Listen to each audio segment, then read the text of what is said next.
Jessica Berman, Commissioner of the NWSL, thank you so much for joining us here at WRAL. First, what brings you to Raleigh? What brings you to North Carolina? And this is part of your travels throughout the league, right? Since I've been commissioner, I travel to every market every season, and part of that is just wanting to better understand the community, the team, all the key stakeholders. Later today, I'm meeting with the players, the technical staff, the business operations team, and then meeting with anyone else that might be really an important constituent for the club. And since you took over, the league has tremendous growth, right? Not only expansion, going to be at 16 teams starting next year, but record transfer fees. We just saw Jaden Shaw transferred from the Courage to Gotham FC. What has kind of fueled this growth, the new TV deal? What has kind of fueled all this growth? And certainly we've seen women's sports in general experiencing tremendous growth. I think the short answer is investment. And it turns out if you build it, they will come. But the longer answer and the more important answer is that this sport has been, especially for women, the best in the world in the US for decades. And so this could have happened a long time ago, long before I was here, but I'm fortunate to have a group of investors who believe in our long-term vision to be the best league in the world, and a group of media partners and sponsors who believe in this investment as a driver for their business goals. And so with all of those resources, we've been able to actually deliver for the players the kind of training environments and playing environments that they deserve as top professional athletes in the world. How does that growth, impact the Courage? I mean, we're talking about a league that has done away with a draft, done away with trades without the players' consent. But we're in Raleigh. We're not in New York. We're not in LA. How does this growth impact a franchise or a club like the Courage? Well, it creates a forcing function for teams to make sure, number one, they have a strong culture. Number two, that they understand and know their value proposition to be able to attract, retain, and develop top talent. And so what we've seen is that our teams are rising to the occasion. And actually, you don't need to be New York or in LA to be competitive. In fact, some of our more mid-sized markets are ones that are really thriving, and players and technical staff and business operations staff make choices about where they want to live, work, and play based on a variety of factors. And so we're excited about the healthy competition that exists between and among our teams, in part because this sport is different from every other sport. Unlike the NBA, the NHL, the NFL, Major League Baseball, we compete in a global labor market for talent. And so we're not just competing within our league. I think as importantly, we're competing with clubs from around the world. And so our goal to be the best league in the world requires that we provide the best environments. I certainly want to ask you about some of that competition with the European leagues.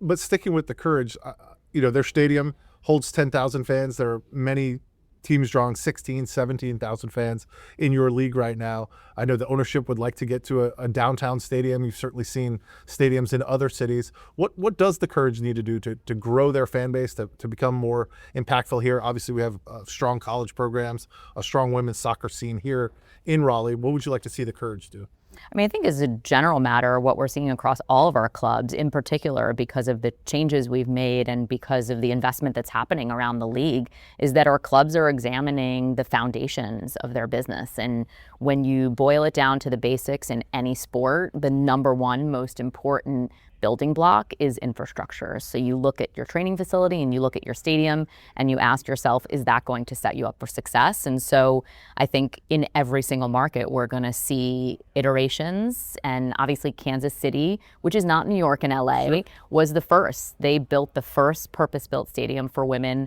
in the world, and the first sort of multi-purpose training facility that is an elite environment and state-of-the-art. And so we're seeing other clubs replicate that. And particularly when you look at the league's decisions around expansion, ensuring that those clubs are helping us to raise the bar. We see in Denver and Boston that they are building their own stadiums and they are building state-of-the-art training facilities. We hear commissioners in many sports talk about how important it is to have a new stadium every decade or 2 decades or whatever the case may be.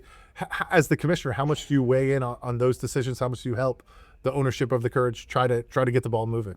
I mean, I think it's one of the single most important things that I could spend my time on, which is to support our club owners' efforts, particularly where there's an interest and a desire to do the work and to figure out how to really get the club to the next level. And as you just mentioned, these are things that exist in men's sports for 50 years. Right. It's only new to women's sports. And so you ask yourself, like, why is it now that only in the last 3 years has women's professional soccer been put on the map? It's because we are now applying some of those best practices that exist in men's sports, which are not that novel Right. and are pretty simple, but hard to do. And we have a lot of lost ground to make up. And I think there's a sense of urgency around our league and around our boardroom to make sure that we make the investments to be the best league in the world.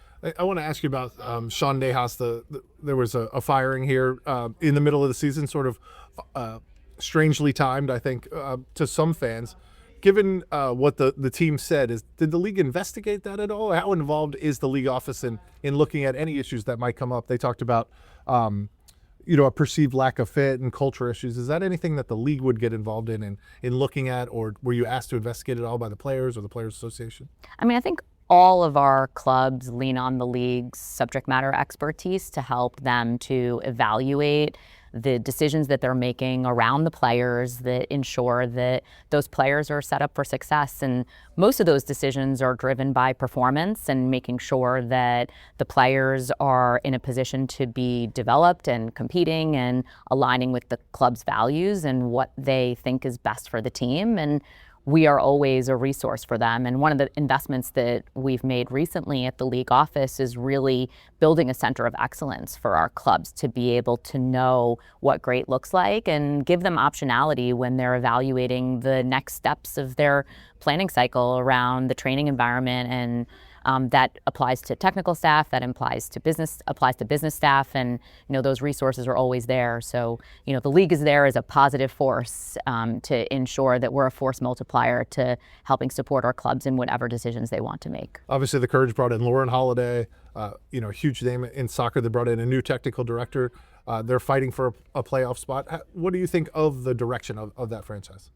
Listen, I think we're watching them right now compete for a playoff spot, and that group of teams that are the bottom sort of third of the top 8 and the teams that are just below the number 8 line, they're going to be competing hard. I think these next 7 weeks of our season are going to be incredible. We're going to see a lot of upsets. I think we fondly call it NWSL After Dark because crazy things happen at night. But crazy things happen at the end of games. And, you have players on this team who are really tested and have the resilience to really fight, especially at the end. And I think human nature in sports, like, these are the things that make fans show up. These are the things that make people want to invest their time and money in the team. You look at Kaylee Kurtz, I believe she has broken and is continuing to break records in our league for being an Iron Woman. And you have Denise O'Sullivan, who's one of the longstanding captains in our league. And when you have leadership like that on a team, I think you can't count them out. So hopefully the city of Raleigh and Cary and the whole triangle is behind this team and is going to be there to give them that extra energy to show up for their games. You mentioned some of the players. We're seeing players moving not only within the league with like Jaden Shaw, but moving out of the league. And you mentioned the competition with those European leagues. We've seen American stars like Alyssa Thompson and Naomi Girma, Kat Macario, and even former Courage MVP here in Caroline move to those leagues. How much of that is a focus of you, a focus of the league, trying to retain as much talent as you can while knowing you are in a global market for these soccer stars? I mean, yes, and as we say, both and. I think you have to start with a recognition that we're part of a global labor market for talent, and that moving between clubs and leagues is normal in the sport of soccer, which is not something that American sports fans particularly appreciate or understand. But when we list those players who have left, I think we also have to acknowledge and list the players who have either come back or have decided to join the league. When you talk about Katarina Macario or Alyssa Thompson, you can also point to Mia Fischel, who just came back to the league. And I think you're going to see more of those. You have Jackie Ovale, who just came into Orlando, and she could have gone anywhere in the world, and she chose to come to the NWSL. And so when you see those kinds of things happening, you have to sort of take a step back and evaluate it, not just in isolation by one player or another player, but more holistically over time. And these are things, yes, that the league office, we are tracking very closely trying to identify trends, trying to identify the places where we feel like we need to be better, because yes, it is our priority to attract, retain, and develop top talent. I know salary cap has come up as one way, removing a salary cap has come up as one way to kind of retain this talent or attract new talent. Again, I'll look at it from a Raleigh perspective. I don't know, certainly the Angel City team is valued much more highly than this team. Do you worry about competitive balance in any of those decisions when you've got to weigh things like trying to attract more talent, but do you worry about competitive balance and other issues like that? I would say we value competitive balance. And I think if you look across the world, our league is by far the most competitive league in the world. And I think that is something that a player values, meaning they want to play in games where they're going to compete against competition where the game is close and you don't know who's going to win before the game starts. There is no other league that a player would be attracted to. So because of that, and because we value that, we will always prioritize it and make sure that we're paying attention to how things are trending and if there are reasons to be concerned. I think as we look at it today, there is incredible parity that exists at various places in the table. And again, so long as when a team and their fans are starting the season and don't already know how the season is going to end up, then you're providing a fair competition. And we're really proud of that. And we continue to make the decisions from a policy standpoint that cultivate that outcome. Which is a problem in the European leagues, right? They have some dominant teams that they don't. We don't want a league where there are 8-0 games or that there are only certain games that matter. All of our games matter, and every single week is competitive. And one of my favorite graphics on social is where you can see the tracking of the teams in the table moving up and down throughout the season, and you see how everybody's moving around. It kind of looks like a video game. But I just think it's a really fun illustration of the way it is for our players when they're going to compete in every single game. Let me close with this one. Obviously, tremendous growth.